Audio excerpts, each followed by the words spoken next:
Welcome, friends, to another scintillating episode of the Mettle podcast. How do I know it's scintillating? The guest we have today is amazing. My co-host, as always, is phenomenal. So I'm going to take a flyer out there and say it's going to be a barn burner. To that end, I'd like to say howdy and welcome. Shoot it over to my co-host, Alyson Laterman. Awesome. Thanks, Omar. Yeah, we are excited about this one. We're excited about all of them, but for very different reasons. So the gentleman we have with us today is Zeke McReynolds. He is a cyber defense analyst and agricultural engineer, and he specializes in securing cyber, physical, and autonomous systems with experience spanning precision agriculture research, U.S. Marine Corps operational analyst, and the U.S. Air Force Data Lab anomalous detection systems. That is a mouthful. He's involved in advancing cybersecurity integration into agricultural autonomy, and his work bridges the defense, data science, and applied agricultural engineering. And before we get into all of that and why we find that absolutely fascinating and something we need to talk about, I'm going to give our usual disclaimer of, even though I'm a lawyer and these gentlemen are cybersecurity experts, they are not your cybersecurity experts, and I'm not your lawyer for the purpose of the podcast. That being said, we're here to share our experience, our knowledge, our wisdom to help you have those conversations with your team and with others in the community. Be curious, be cyber smart, and stay cyber metal. So with that, we're going to kind of bring it over to Zeke and let you, instead of me just reading a bio, share a bit more though about where you came from and how you got into this particular area and why it means so much, because it's something Omar and I've talked about a lot with people both on and offline, is that you really can come from pretty much anywhere for cybersecurity because it touched so many different facets of our lives. And I don't know that a lot of listeners ever thought agriculture needs cybersecurity. So kind of share with us a little bit how you got there and why this means so much for you. Yeah, absolutely, Allison. And thank you for the intro. I was going to say my background is a little unconventional, but maybe in cybersecurity, unconventional is conventional. Bringing domain experts in to bring their expertise to apply. But I actually did start as an agricultural engineer at Texas A&M. So whoop, gig 'em Aggies. There's my cult acknowledgement, where I was Good. working kind of an applied science data program in agriculture, things like crop health modeling, remote sensing, analytics, that modeling and simulation.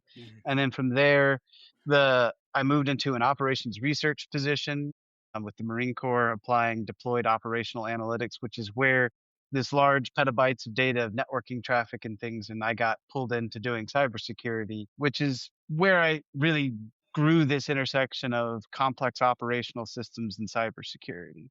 So over that time, I evolved to leading like machine learning efforts for anomaly detection with UAS telemetry, cyber physical systems. And now I design secure data pipelines, analytical frameworks for autonomous and electronic systems. So all real just generic, but what really it drives me to is trying to bridge the autonomy and cybersecurity world in agriculture. We are really in that space specifically, really rapidly moving towards this AI enabled tractor, drones, distributed sensing networks on farms. And if we don't build that security into those systems from the start, we're going to regret what I think is an intersection of secure autonomy, applied machine learning, and protecting what is the term now, which is precision agriculture. And then for our listeners, to kind of give you an understanding breakdown of just agriculture as a whole, the beginning of our agrarian society was manual labor by the back of our own sweat. That was agricultural 1.0.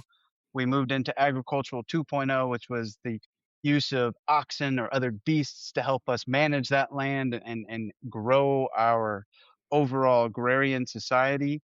And then we've been sitting in agriculture 3.0 for a while. That happened during the Industrial Revolution, came along with the tractors. So we used machines, but had that human in the loop in a very different way, very mechanical and analog systems, to now where we are today with, in most Western societies, agricultural facilities, the manual labor is very much so on a waning side. And so we've had to get creative with developing new systems, autonomous systems, to increase the efficiency of the production of the food that we need to eat, because the population itself is also booming. You only have so much land. So the next step is, without as much labor and without as much land, How do you go about this feeding of the population? The solution that has been being applied over the past 25 years is precision agriculture. That's using remote sensing techniques. That's using big data. If we, we've all forgotten that term now that AI and ML is around. But it was a very important term once upon a time. Yes, it will. We can toss it into the closet with all the other buzzwords now. Zero And trust. we're, there you go. Cloud, on-prem, edge. Yeah. Yeah, all that. Yeah. And so now with what we're getting to with Starlink and the ability of rapid GPS autonomous agriculture that we can have today, that brings a whole level of connectivity to the rest of the world from an operational technology that hasn't updated in some senses the rest of the farm. So, with that level of connectivity from a cybersecurity expert perspective, you're like the attack surface just grew exponentially, and now you have connectivity that can equal significant compromise. So, to distill this all down, we're trying to what I'm trying to do and understand is advancing agricultural autonomy through a resilient security first system design as opposed to bolting on the cybersecurity and the Department of No at the end. So, you know, so what is your plan on how to get people in agriculture to transition to that system where cybersecurity gets built first as opposed to tacked on at the end? Uh, What are you doing to kind of help change that mindset? Yeah, so one man isn't going to change the world, and I recognize that myself. So what I've done is, pulling in what I know, I'm bringing in my expertise, but really it's that networking piece.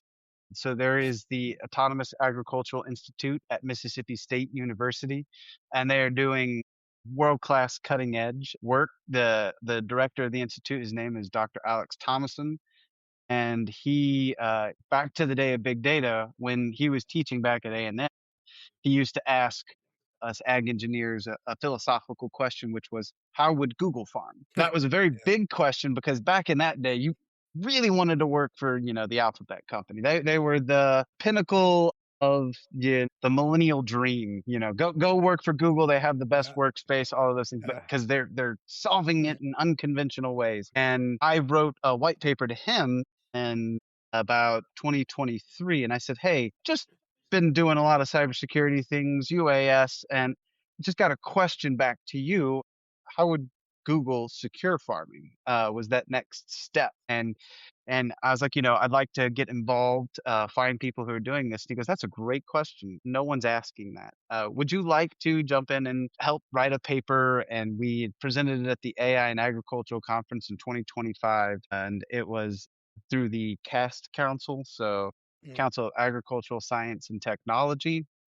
You can go look at it. It's an excellent, just kind of policy paper on applying AI in agriculture. And I got to help voice some of the concerns of, hey, let's bake in some of the cybersecurity and not do the fear mongering style that, used to get money back in the early aughts, truly try to bring the farmer in, the builder of these precision systems in. And so that's what I'm doing is I'm just trying to bring that voice, be that translator, because you have a dichotomy of systems right here. Cybersecurity moves really, really fast. CVEs come out every single day. There's always an issue. And then you go over to an agricultural person who has the patriarchal farmer who is 88 years old and has always farmed this way and then will always continue to farm this way. And he has his younger sons who want to maybe adapt or change some things. You can't come blazing in your Lamborghini and say, hey, I've given you this system. I need to update your tractor. And then, oh, hey, we got Patch Tuesday. So I'm going to send you this link through Starlink and you're going to need to make sure you do. So there's a very big speed dichotomy between the slow moving side of the agricultural community and the cybersecurity community that is already lighting their hair on fire with Claudebot and trying to understand what an AI agent is. And, we're just saying, hey, vulnerability management first. Let's figure out where the doors are and see if we can put some locks on them. So hopefully that answers that. I say, where are some of the areas where you're seeing that AI is starting to be part of agriculture and farming, because maybe the audience doesn't know, and we think of it as I go to the grocery store, I get my food, and they only think of that 88-year-old farmer, right? Yeah. That's out there doing the patriarchal stuff. So knowing that we're shifting, kind of what is that percentage that has kind of made that shift into, we'll say big tech, right, for purpose of the conversation, Mhm. and moving into that AI space and more of that machine section versus not? That, you asked for a percentage. I'm going to say right now, I don't entirely know. It varies between, agriculture is going to have a ton of different systems. So we're talking a system of systems from a backup camera on tractors now that will actually alert to the biometrics of humans and other things on there. So for an autonomous agricultural tractor, it's, increasing that safety recognition. Um, let example to the cybersecurity community, there's a lot of talk around Tesla's autonomous driving systems and how they're training them to, maybe skip a couple of stop signs or other things like that. So there is some of that AI that is being introduced into nameless agricultural tractor systems to then, we're going to flip it on its head and go like, all right, remote sensing. So you're trying to find the heat maps on a potato field and potatoes have a significantly high level of disease. People can relate to their history textbooks in the grade school. They'll remember the potato famine. This is the reason I'm an American. McReynolds is my last name, so I'm Scots Irish, and without the potato famine, I'm not here. So potato blight is certainly one of those things, and you can find through infrared and other things. Hey, here's where you're getting these pockets of disease, and you can do it at a higher level. We used to use, and I'm going to use a term I'm sure even the cybersecurity people are going to groan at this, expert systems. That was the actual AI before that. That required a subject Yep. matter expert to come in, look through 500 crop fields and say, yep, that's a disease, that's a disease. No, that's just irrigation. That's a disease, that's a disease. We're able to flip that on its head now and use a form of machine learning that is, in my opinion, AI, because you're using those two parameters to now have the data continually learn on the images captured either through UAS drones or conventional plane, as well as understanding, hey, we have multiple acres with these larger farms. As we push out small farmers, there's these large conglomerate farmings that we're getting. And so how do you manage all of your irrigation pieces? Well, it's pretty easy to understand from an infrared when water is on something and when water isn't.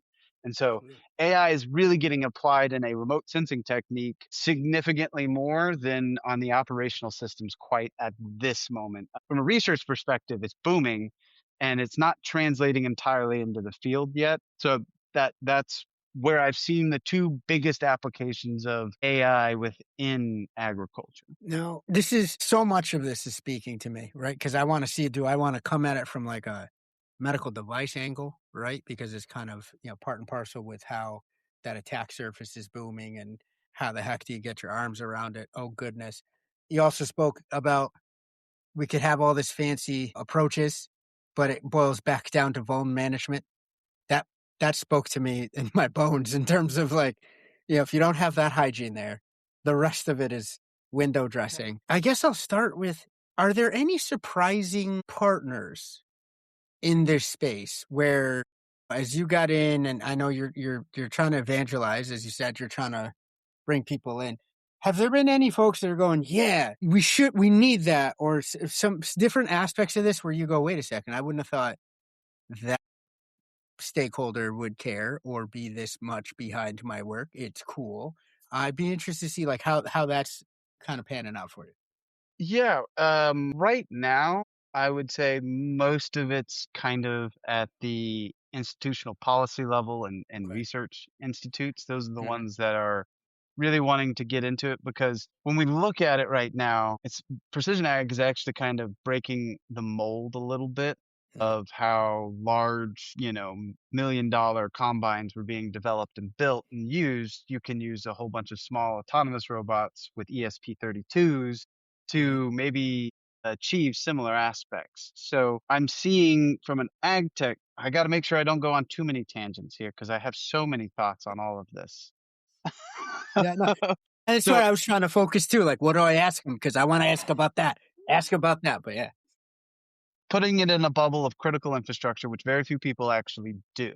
Mhm. That's like step one. Mhm. A human can live for 3 days without water, super important, and a human can live for about 2 weeks without food. And I Mhm. had a professor tell me one time when GMOs and everything were going out, he goes, look, bad food will make you sick, no food will kill you. So there's this concept of understanding. We've got to understand, and I don't want to, change the topic too much. But so within that bubble, you have the Silicon Valley trying to do the whole investor style Mhm. into ag tech, and it Mhm. it hasn't translated because the normal system for how Silicon Valley operates Mhm. doesn't translate into the agricultural system for adoption and use. Mhm. There's been a whole lot of money into it, and not cyber specifically, but Mhm. you know, everyone moving fast, break things. That doesn't apply to a family's livelihood. And Sure. we've talked about before we jumped on here that, you know, farmers are the getting the short end of the stick continually year after year. We're enjoying the egg prices that we get, and then we freak out when we get one bird flu. And Eh, the product uh, increase is still just meeting the bare minimum of mhm. maintaining a lot of those farms. And so to answer that, when you're saying, "Hey, who's interested?" Mhm. I have seen an uptick from kind of a DHS perspective because they're asking for Yeah. grants and requests and really looking to kind of research and study it and apply it. And Mhm. then they're going from, like I said, the Autonomous Agricultural Institute, Harper Adams University in the UK.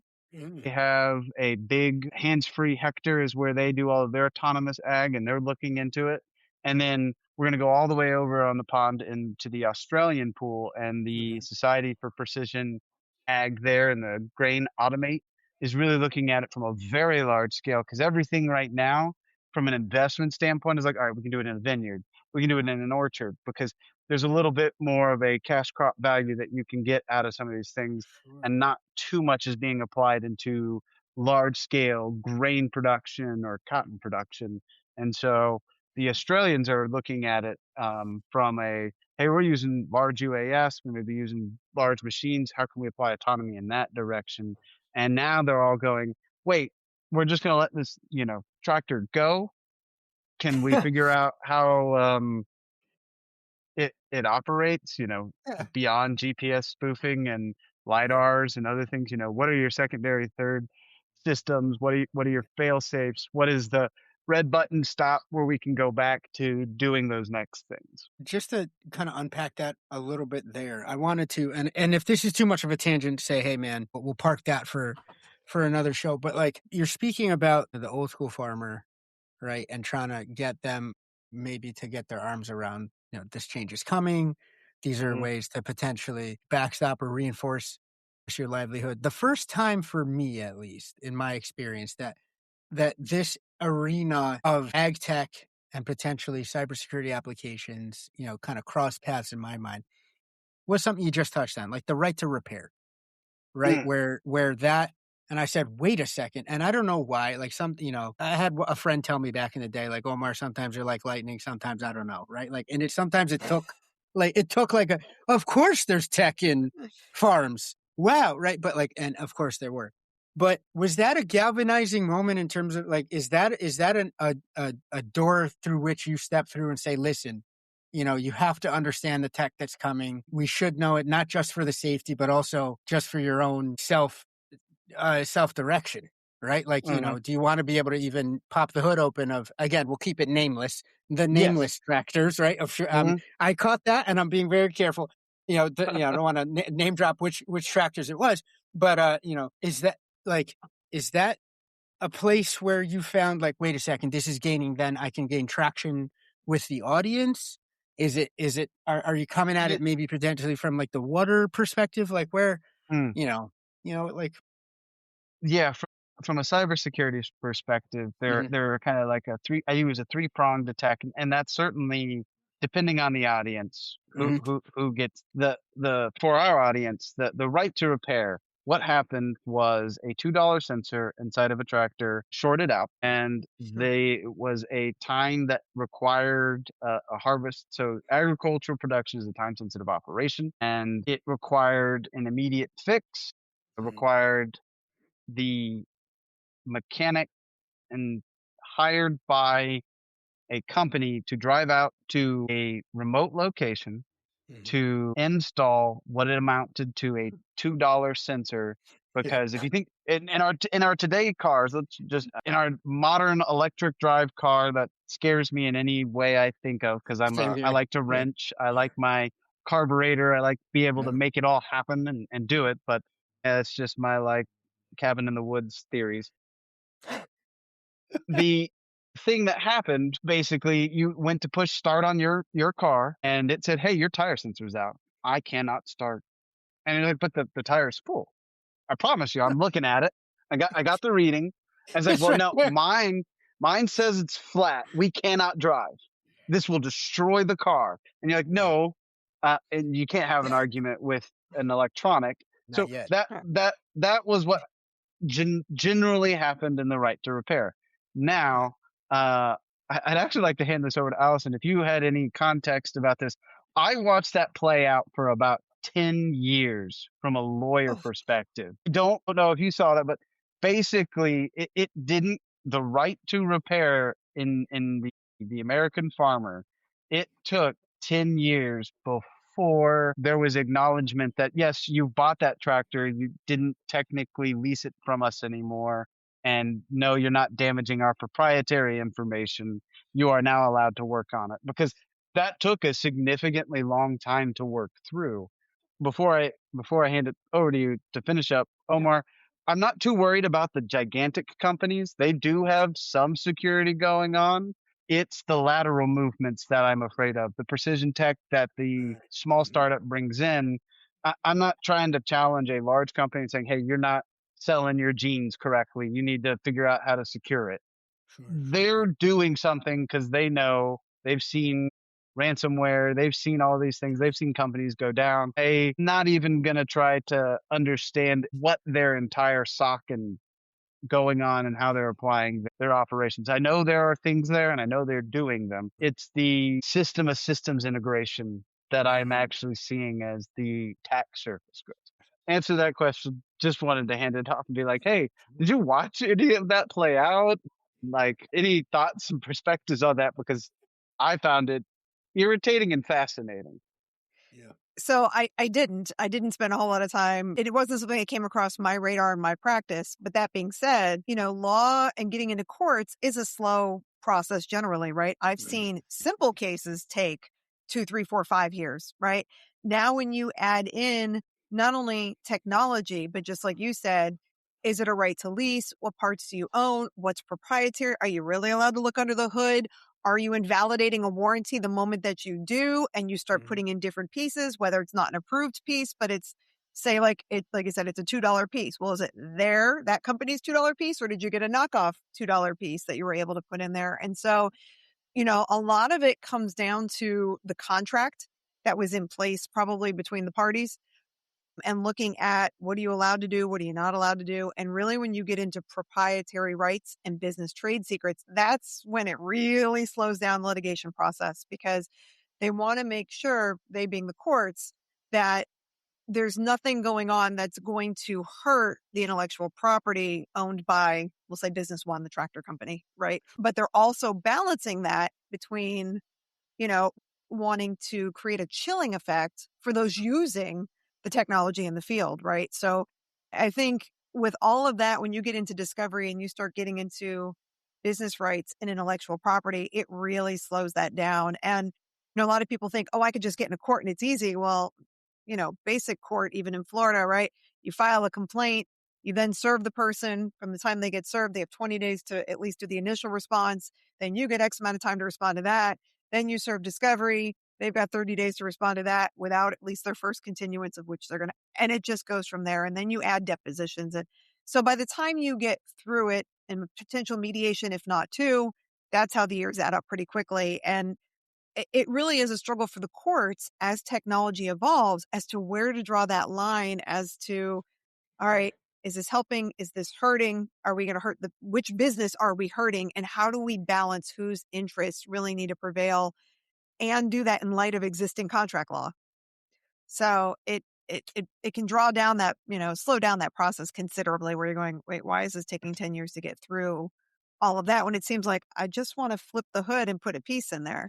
But there's all those considerations from breach of contracts to warranty issues, to safety issues. And then, of course, intellectual property of what's actually under the hood and who owns it at that point, depending on the nature of the contract and the terms. So I wish now I'm going to go look it up after this, though, for sure. I'm going to go pull up those cases. It was a super interesting one, and that's why I wanted to ask you, Zeke. Right? I'd imagine, but pragmatically, you brought it right back to you're absolutely correct, right? Like those established players, for good or for ill, they're kind of a known entity, right? But it's the folks that want to break into the space or that are innovating at a speed which those established players either don't have the appetite for, don't have the capability for, as you said, move fast and break things. And as we're seeing in other kind of parallel verticals, right? I mentioned med devices, but also, Internet of Things, OT, just straight up, with your water supply, with other, big time public good municipal type things. It's shocking how behind things are when it comes to just basic cyber hygiene. And in terms of, it reminds me of that meme, you remember, where it's like all these building blocks and like that one little Jenga piece is keeping, like, it's that one, like your work is the stuff keeping us from like probably eating terrible food, poisoned food, awful water, food. like, or no food at all. How do you, what drives you to continue to roll that stone uphill? Wow. Well, I got an agricultural engineering degree for a purpose once upon a time, which was to be out in the field and not sinking into a desk chair. I told myself I'd never have a desk job, which is so funny. Young me's just a very rambunctious person. Had dreams, right? Yeah. Yeah. I had college debt I needed to pay off first. So the thing, it didn't happen overnight either. It happened in bits and pieces where I work on one thing, I go, hey, yeah, it seems a little important. I'd stash it away. And to be clear on this, there are more people than just me going, hey, cybersecurity and ag is a thing, but they're all in our own silos of excellence right now. We're all doing little bits and pieces, and we're not bringing it into a community yet. And so that's the first thing. I sleep at night right now because, to assuage everyone's fears as they're listening to this, we have not gone fully autonomous on farms. You are not going to lose your food overnight tomorrow. I can honestly tell you that we are not using a swarm of drones to go pick all of your apples right now. That would be pretty cool. That'd be dope. It would. Not happening, because there are plenty of hoops to jump through before we get to fully autonomous. Do I believe we will get there? Absolutely. This is not a cold fusion topic. This is not something that's gonna, we're eventually gonna get to autonomous agriculture 40 years later. I promise you, we're only 10 years away from autonomous agriculture. It's like AI, till AI back in the day, right? That was always another winter. These next 5 years, we'll get it. And lo and behold, but you're right. It's closer for your field. Yeah. I'd imagine. So the urgency is kind of stepped in now with just seeing the need for the population and the demand. I'd say COVID was kind of one of those moments for me that made me really go, I watched trade issues break down, which caused food insecurity. And for whatever reason, I have my own conspiracy theory on why toilet paper went away. Things of that nature. But the whole system of systems, from even a trade standpoint, seemed fragile. And it had me thinking, we're going to add in another layer of complexity to this. And, ransomware being, last time I checked, $10 billion, the amount of a GDP of a small country or medium country at this point. It is a booming business. To think people are not going to want to either, the way we categorize it in cybersecurity, nation state actor, cyber criminal, to curious kid, 3, 2, 1. all of those layers can accidentally cause something like the colonial pipeline being what it was. So, Yep. rambling a little bit, but Oh. those were the things that really got me to go, hey, I'm going to ask first the question and hope I find the ivory tower of excellence. I found pockets of goodness right now, and that's good. But the thing is no one's talking about it. No one's asking questions about it. We are putting in a lot of these systems and doing what banks did, doing what the military has done, which is, neat system. We're going to use it. Oh no, we didn't secure it. All right, we're going to spend $500 million. Now we're going to secure it. I Yeah. realized from the upfront, there's no way we are ever going to be able to do that in an agricultural system. So we have to start now because we are not the World Bank and we cannot just immediately go, all right, we're going to stop using those credit cards and bam, now we have our new touch one that's going to have a totally different encryption system. No one's going to invest in that willy nilly. So secure by design, we get the advantage as agriculture has moved slower than most anywhere else to pull in the information and abundance from the ICS and OT community, to pull in from the moving fast communities, but it's distilling it, translating it, and using a word that sometimes confuses most people, applying an ontology to agricultural cybersecurity, because you're going to have OT names, you're going to have IT cybersecurity names, and then now we're going to add in the domain that is agriculture.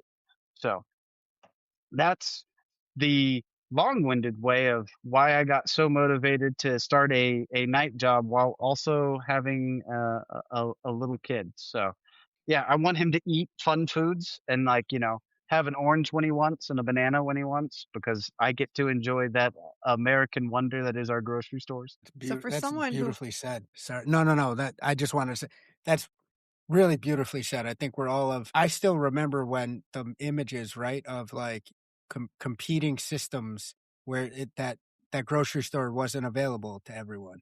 And I still have, family members I remember who would come over and go, wow, this is nuts.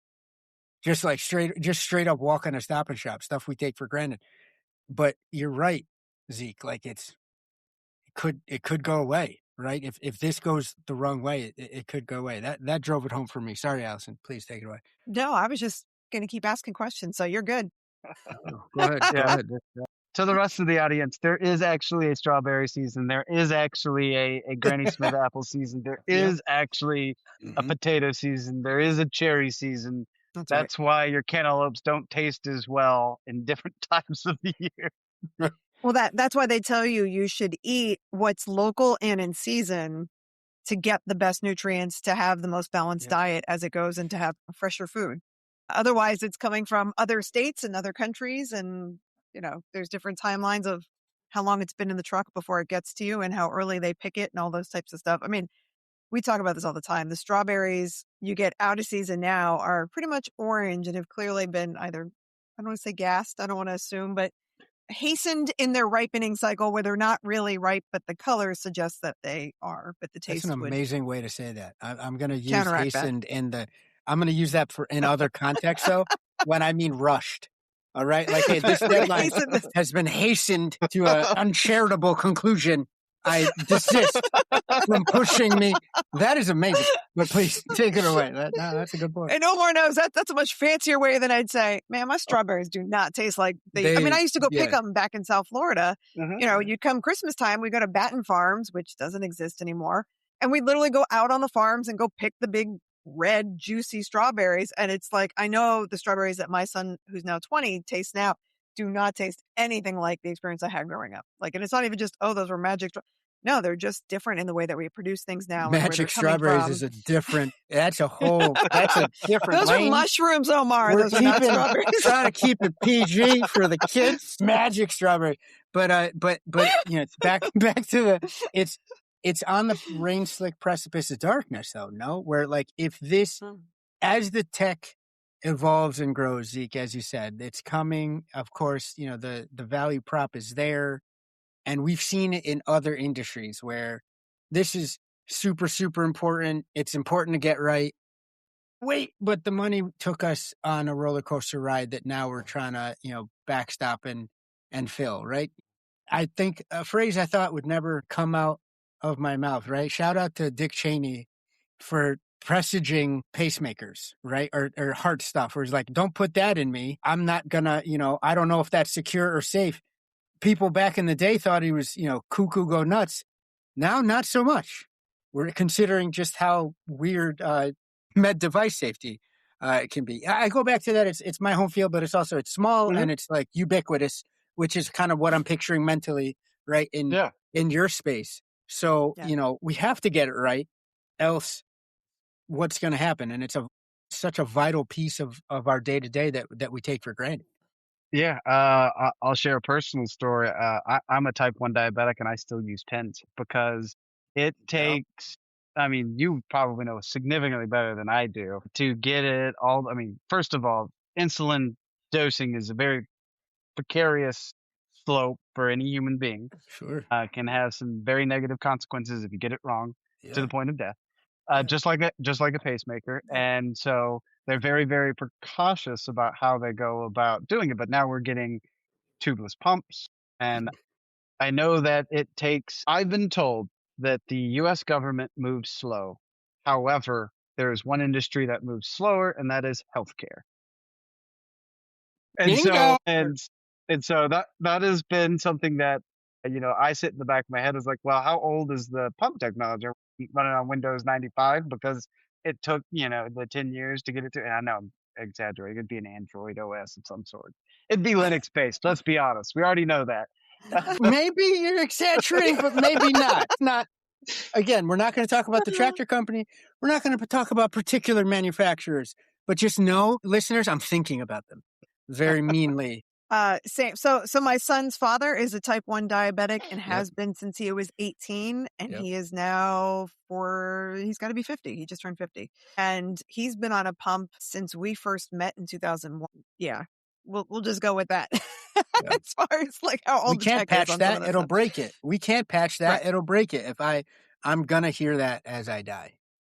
Well, and the consequences you alluded to, Zeke, are 100% right when it comes to insulin and dosing and getting it right. Yeah, definitely took us on a tangent there. But vital. That's the good news for agriculture, to bring it back full circle, is they can at least move fast in fixing things. There's one thing the agricultural community, which is why the right repair infuriated its base, is, look, I got baling wire and twine. I'm just going to hot wire the sensor between the two. I know it's going to be hot. It may burn a couple of my plants for the 3 hours I have to run this device. It's just going to be fine. Yeah. So, when they are presented with a problem, they are the best problem solvers in the world because they do more with less than pretty much anyone else. So I know when rubber meets the road, they'll be able to do things, but how significant is the cost of our, hamburger at McDonald's going to cost, because I want to put it in terms for people, we say, yes, please go eat the fresh fruit and other things. I understand we're in a turmoil economy, but it does boil all the way back down to the reason the McRib comes around in McDonald's is that's when the beef price drops significantly enough for them to buy enough to put it in. So sorry to break here. They're not holding it back for any other reason than it's only economically viable when there was a really good beef season, and then they go and buy the bottom shelf beef, and that's where you get your McRib. Listen, I saw Alyson's face, and I'm sad because I always get fired up when the McRib comes in. I know it's bad for me, fully aware. So yeah, we could lose the McRib. That's what I'm telling the audience. If you don't want to lose the McRib, we should try to figure out. I'm okay with that. No, Alyson, no. Now it's serious. If we can lose the McRib, we got to figure this out. I don't want to live in America without the McRib. Now my wife knows that I get inordinately excited, and she's like, "You're a bum. Like, what is this?" And she tells me the same thing. They're getting bottom of the barrel. Like, this is next to shoe leather that you're putting. But I was shocked he even said it was beef, honestly. But the sauce. They make sure it's beef. Like I said, there's a reason they're like, the McRib is back. And it's like, well, Good cattle season. just So enough to just pass enough. the, is it like the old, how much is this burrito meat, like sandpaper, right? Or sand. That's Sawdust. fine. Sawdust. That's Sawdust. sawdust. That's what it is. Yeah. But Yeah. man, you got me thinking about the McRib, and now I'm hungry. See, Zeke, see, Oh, but like see, I just went the opposite. I was like, yeah, I right. think I'm going to pass the Well, we dinner were right talking now. fresh The food. I needed disgust. to bring us back to, Bring the us back American to lifestyle. American, but so Yeah. you said All you that type 1 there's diabetics out there, don't eat the McRib. don't eat the McRib. I said, It I will, imagine the sugar and the fillers will just like totally, it'll like absolutely Chinese probably, food, Italian food, yep. because of the pastas. And yeah, I lived with that, watching it, you know, Hmm. not being able to calculate it on any given day because Yeah. depending on what it is.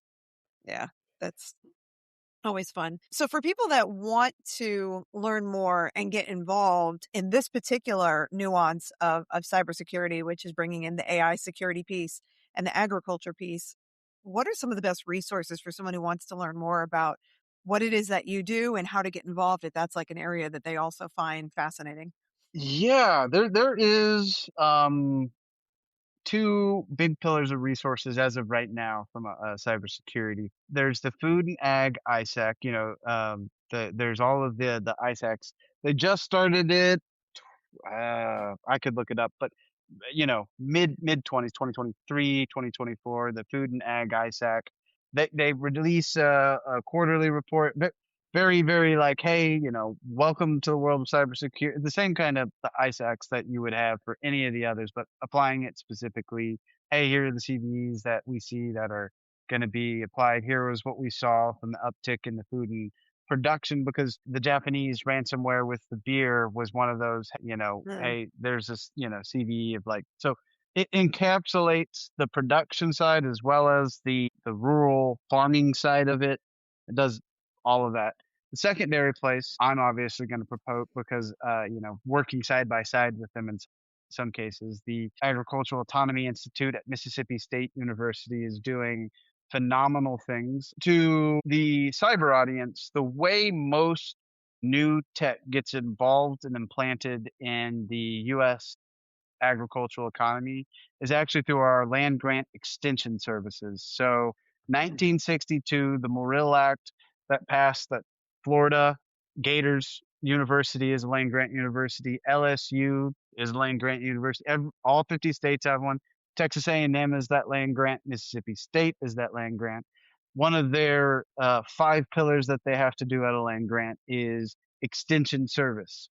And so they're applying this cutting edge autonomous agriculture with the human in the loop already out on their farms and seeing significant progress. So from just the AI enablement to the using, you only look once style imaging processing and things of that nature, I'd point you there. And then a really cool secondary website called NASA Acres, which is doing like the remote sensing side of these things. It's very, very, very, very fascinating. And if people really want to see AI and ag at its best, March 31st to April 2nd, NC State is doing an AI and agricultural conference.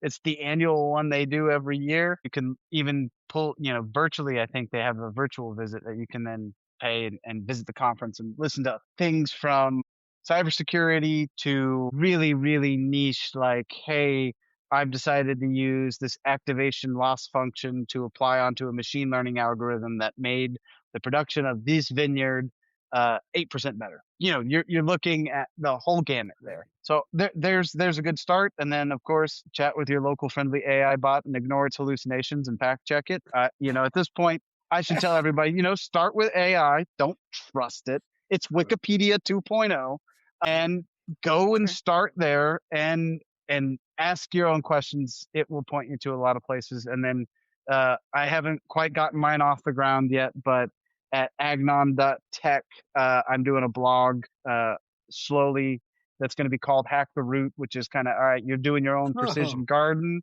yeah. What does that look like? You're using your UAS irrigation, small irrigation systems. Where are those links? What can we get out of like an MQTT signal, and how do we capture the Wi-Fi of a weather sensor? Things of that nature for fun. balancing that while raising a newborn. Didn't get it quite off the ground in 2025. Goal is to get it off the ground in 2026. There are 2 blog posts already from last year, so I was trying to do it monthly. I'm going to set my expectations for quarterly for now, but this is the first season that I'm going to have to really grow. So, yeah, those are some resources, not all resources, and I think every other day there should be even more resources because it's a quick, fast growing and changing topic. I love it. Well, Zeke, thank you so much for joining us. That, like we said at the beginning, it's something that when you guys reached out to us and said, "Hey, we want to talk about this," we went, "Yeah, please." This is just something that we're not hearing enough about, and yet it is a critical piece. Our food and water supply, obviously, is something we need to be taking care of, and at the growth rate of AI and the need for security for both AI and just cyber in general, mixed with that food and water supply, is just critical. So we really appreciate you sharing that with us today. Omar, you Yeah. have any extra thoughts too?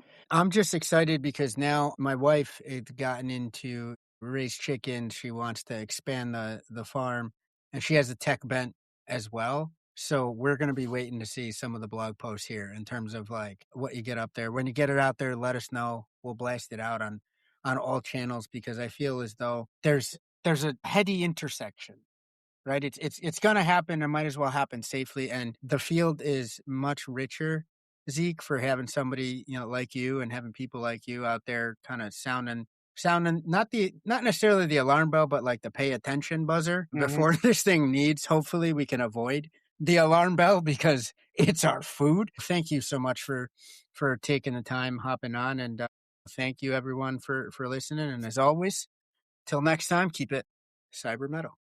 Thank you.